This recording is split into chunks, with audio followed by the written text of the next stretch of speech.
I'm Anthony Wright, and I'm your host today on The Living Conversation with my co-host. Adam Dietz, welcome to the conversation. And we are talking with our guest, Reverend Steve Golden. And Reverend Golden, before the break, you were talking about, um, and we've been talking through this whole conversation about the power of our thoughts and about, and I'm wondering about the attention. Because one of the things Adam and I have both taught freshmen and sophomores in college, and a lot of times the kids can't get their nose out of the phone. And part of this is that what do you have to say about how our world is trying to capture and monetize attention, and what does that do, and how do we find our way out of that? Well, one of Ernest Holmes' famous quotes is thoughts are things. Yep. And what I'm also sharing with a lot of people right now is a lot of stuff on social media, the news channels. I don't watch any of that stuff anymore because most of it is not really truthful. I don't read newspapers anymore because there's so much stuff in there that's just so negative, and it's really impacting the planet. And I've really had massive amounts of people agree with me, and they stop watching the news, stop reading newspapers. And they just, if they're on social media like Facebook or Instagram, they'll see it and they just keep scrolling. Right. Yeah. Go ahead, Adam. Well, find that very interesting. We live in a culture where we're always being manipulated, really. That people want our dollar, people want our attention, people want our vote. So we have to be very careful of our attention, very, very careful of what we look at and don't look at. I myself agree and went on a huge news fast, cutting my consumption and by about 80-90%. And it's been really helpful to get through some challenging times. I also want to point out that, I want to get your take on it as well, Reverend Golden, that we can find if we're careful and we're mindful, we can go on our phone and go on YouTube and have a wonderful, beautiful spiritual feed, right? We can see some Yeah. of the most amazing things on there. Hopefully, stuff like the living conversation, right? Well, and when you get to that state, Adam, that's what you're attracting. Uh, And so that's coming together for me then when we're being mindful of our thoughts, when we're being careful of what we're looking for, when we're manifesting love, positivity, gratitude, then things change for us, including our feed, oh yeah. including our social media And feed. also health wise can be shifted. Mm, I had a guy, if I can share this story real quickly. Sure. November from Emmett Fox had this thing called the Golden Key. mm, And with my last name being Golden, now I am the Golden Key. And I created a prayer of some stuff that Emmett Fox did. And this guy came in my office. He was my accountant. And it was November of 24. He came in and he said he just got diagnosed with prostate cancer. mm, And he was with his wife. And I said, sit down, close your eyes, taking a deep breath. I did this prayer for him. And then I started doing this prayer for him several times a day for about 2 weeks. And then he called me and he said he was back at the doctor and a miracle had happened and the cancer was gone. wow. And and that's just not egotistical that I'm sharing. It's just the power that is there. As my ex-wife had cancer too, and I gave her the book and I said, just go to chapter 15. And 2 weeks later, she sent me a text and she said, it worked. I don't have any cancer anymore. Wow. Wow. We've had a number of healers on the show, at least three that I can recall off the top of my head, and one of them mentioned that it really aligns with what you're saying. It really tracks that negative emotions, negative feelings can turn into basically physical manifestation. And this was Banya Lim, Anthony, and she Yep. said that this can turn into illness and cancer. So you're talking about a process that can reverse that the positivity, the love, the gratitude, and getting in touch with our natural state of health can help this negativity fall away and help this sickness fall away. So I think that's really interesting, and I really I do want to say, like, I always, these people that you're talking about, everyone take note, they got a diagnosis from their doctor and then they went back to their doctor. So they weren't just living in the woods thinking I'm gonna heal myself all the time. They were checking in. So always be careful and get verification from your doctor. But I really appreciate what you're saying there, and just wanted to make the connection about letting this negativity fall away. That part of what you're describing to me is it's cancer, it's a negativity, and so when we reverse the process and have a thought of love and gratitude, that the negativity can fall away. Is that also track? That is absolutely correct, Adam. And just to verify it, it's the conscious mind thoughts that's programming the subconscious mind. So Mm-hmm. if you're having Mm-hmm. those thoughts of pure love, joy, happiness, gratitude, that's reprogramming your subconscious mind. And your subconscious mind is like the supercomputer of your body. Mm-hmm. Then it's allowing these healing properties to come out, right? Yeah, it Yeah. just doesn't come out, it just comes in. Yeah, or just kind of, I'm thinking from like the deepest place within you, then it kind of fills every part of you, every organ, every cell, right? That's right. Okay. Great. So I'm still wondering though, I mean, if I'm in the presence of to bring it back to this idea of assisting young people to be able to make a choice, because there's a lot of evidence showing that social media is addicting. And I would imagine it really does come down to that people have to make a choice to shift from that. But is there any thought you would have about if we're around young people that are so immersed in social media, and even older people as well, how do we hold a space for them to emerge into their God self? Well, that's a good question. It's really just like us with our children or grandchildren, it's really to start talking about, because when we were born, from the age of birth until about you're 7 years old, Mm-hmm. you were told things, and that's what programmed your subconscious mind. So if you thought that there was heart problems or cancer or something from previous generations, that's what's going to happen to you. But you can eradicate that from having the thoughts of perfect health, love, joy, happiness, and gratitude. That reshifts your subconscious mind, and the cells then in your body are all done. And Yeah. so talking to younger kids is really about talking about positive thought process and self-love. Because I was seeing, kids in the grocery store, but they've got their nose stuck in a tablet as they're riding around, and I remember our parents not wanting us to have too much TV, Mhm. But so what you're saying though is to approach these folks with intention and with Intention just to shift the thought process, okay, because thoughts are things. Mhm. right. As I said, it's right at the very top. That's Ernest Holmes, thoughts are things. And I did do something else too. In my book, every chapter has bonuses. Mm. There's a QR code. Scan those and they get the paper. Oh, so you've written outside papers from your book for people to go Yeah, into it for they additional can scan resources. it and then download them, and they're helpful paper process to help shift the mind and heart, soul, mind, all that.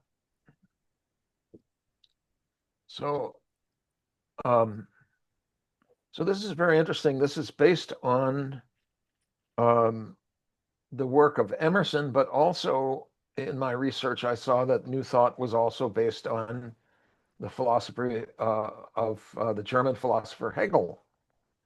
Do you have anything that you can reflect to us from Hegelian philosophy that goes into the New Thought path? Well, all the what they call world religions now were spiritual processes. They were all spiritual foundations, and most of them had the thought process of knowing the divine source is the infinite power and presence everywhere, and that power and presence is within. And oftentimes I tell people, discover the power and the presence within. Read this. Yeah, yeah. So, Adam, do you have anything? Well, what it reminds me of, and I think after some time of feeling good about your spirituality, feeling gratitude about, your life, feeling God within, and changing your thought process, and then you have a realization that reality and matter and being is also a beautiful manifestation of God. And so then all the things that we go and see and experience and interact with, we can see them at I want to say higher level, maybe deeper level, but our mind can be more reverential towards all things. And so when we're talking about the thought comes when we speak in Zen Buddhism, when people are talking about, in this example, God, or in Zen Buddhism, it's Buddha nature or Buddhahood, that we should answer them with something concrete, like what's Buddha nature? Oh, the fence over there, right? So then, That's just something that somebody's created that's not incorrect. That's incorrect. In fact, in this country, Nepal, there's this place called Lumbini, and there's an archaeological discovery there from a pillar that King Asakar built in honor of Buddha, Lord Buddha. And I went there. I've been there several times, and this giant building, it's massive. And you walk in, and there's just this walkway around the inside of the wall, and then that goes out, and you walk out, and you can see all this like brick and crumble stuff. You could tell that there was buildings there, and you walk out and you look down, and there's this little statue and a sign that says birthplace of Lord Buddha. And his name was Siddhartha Gautama. Yep. And when he was born and when he was a young teenager, he asked his dad if he could leave the community for a while. And he was on the outskirts of Kathmandu, and he sat under this tree for 49 days and became enlightened, meditating for that long. And now that tree is called Bodhi. Bodhi means enlightened. Yep. Well, we have to take a short break again. I'm Anthony Okay. Wright. I'm your co-host today on the Living Conversation with, Adam Dietz. and we're here with our guest, Reverend Steve Golden. And how can people contact you, Steve? The best place is to go on my website, www.myhumanpower.com. I'm Anthony Wright. I am your co-host today on the Living Conversation with, Adam Dietz, welcome back. and we're speaking with our guest, Reverend Steve Golden. And before the break, Steve, you said that you were offering some educational program. Can you talk a bit about that, please? It's learning how to master the golden zone. Okay. I was a spiritual teacher back in right before the pandemic with a friend of mine who had this thing called Soul Society, and I was the first man she led in it. And I did spiritual Zooms every Tuesday, and I had men all over the planet on my Zoom calls. And I am Reverend Stephen Golden, Doctor of Divinity. I got my Doctorate of Divinity degree 2.5 years ago. Well, congratulations. Thank you. So this allowed you to have, and what would you say about, in New Thought terms, and you've just brought up the pandemic, was there a planetary consciousness that allowed that to occur? That actually has such a great effect on everyone. Can you talk a Well, bit about that? if you listen and watch the news, read the newspaper, and you allow that to go into your mind, that will affect you. But when you learn that you can control your own life by your own thoughts, feelings, and emotions, that is a huge shift on your co-creating reality. Just learning and understanding and knowing the truth that we are all one with the divine source. Right. And when you shift your conscious mind, as I just said, and you think about pure love, joy, happiness, gratitude, that will shift all this, the programming in your subconscious mind and the vibrations that occur from your body. And then that's what you attract. That's what comes in. But if you're having negative thoughts of fear, doubt, anxiety, that's what you're attracting. So would you say then that the pandemic showed up as a manifestation of No, many that was people's not a negativity? manifestation. That was actually, and I learned later on that that was almost a fraudulent thing. Oh, really? Yeah, Okay. Okay. that So that go was ahead. from political administrators from several countries. I see. So anyway, uh, you have these, do you have classes that you have as offerings very often? Yeah. Okay. And like every month or every couple of months or, Could probably do weekly, oh, okay. and each program will be like a 12-week program and then a Oh, it break goes for and then 12 12-week weeks. program again. Wow. Yeah. That's quite immersive. And so Adam, do you have some further things that Well, I come up for mean, you? yeah, there's stuff there that's interesting for sure. I want to let's just say this. Let's talk about trust, right? Talk about trust. Would you, because we know in our tradition that we learned, one of the most important things in my specialty is Confucian philosophy. One of the most important things to a healthy society is trust. So uh, I want to kind of get your take and your thoughts on how important trust is and how uh, people who are trying to be spiritual seekers and people who are trying to live in this world, people who are trying to experience spirituality in the manifest, how does trust factor into our relationships with the world around us?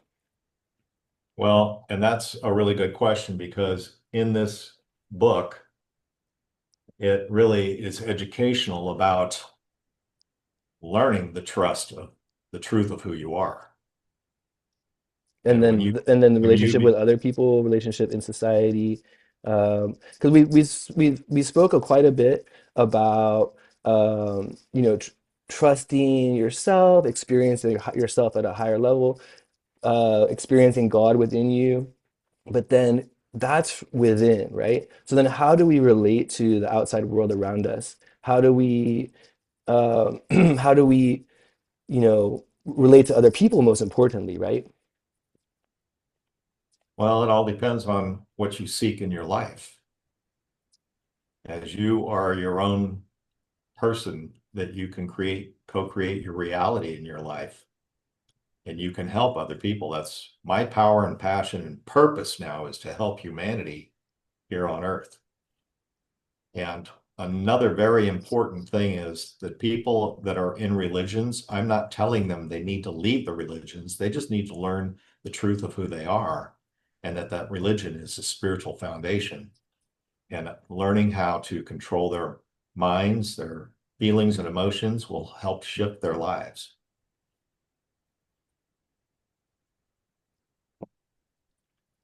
And I would imagine this is part of the training that you go through in the 12-week programs. Yeah, because I have a lot of people that I've helped and I still talk with all the time that are, a couple are in Mormons and some are just in Catholicism. But it seems And like I tell them, you just keep going to church, whatever you, that's right, but understand. And I've taught them the really the foundation of the spirituality of who and what we are. so your premise is then that all religions are an overlay on the basic religion, Well, a basic spiritual experience.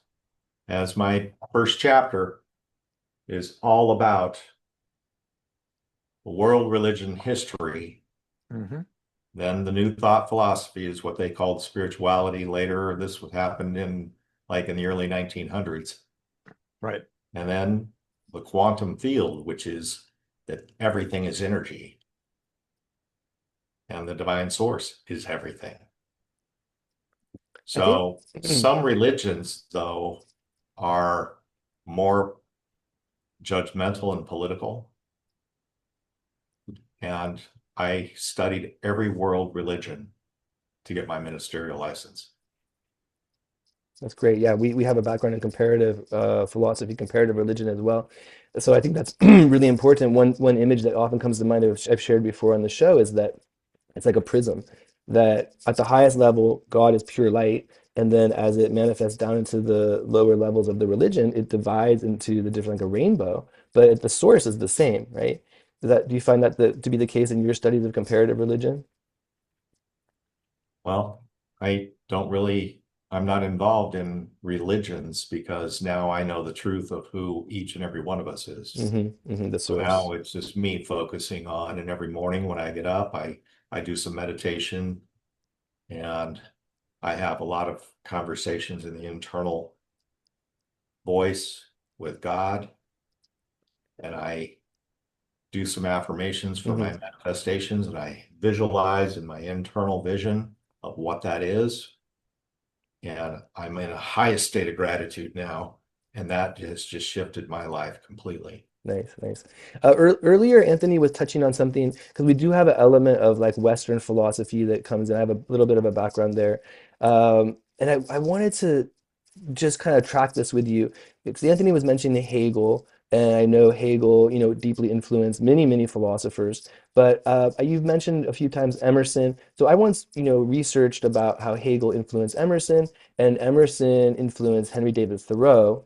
Henry David Thoreau influenced John Muir. So this became, and because the reason why that's powerful to me is because you see philosophy going into life, going into the world around us, from Emerson to Thoreau, who wanted to go sit in nature at Golden Pond and experience the divine, let's say, in that way.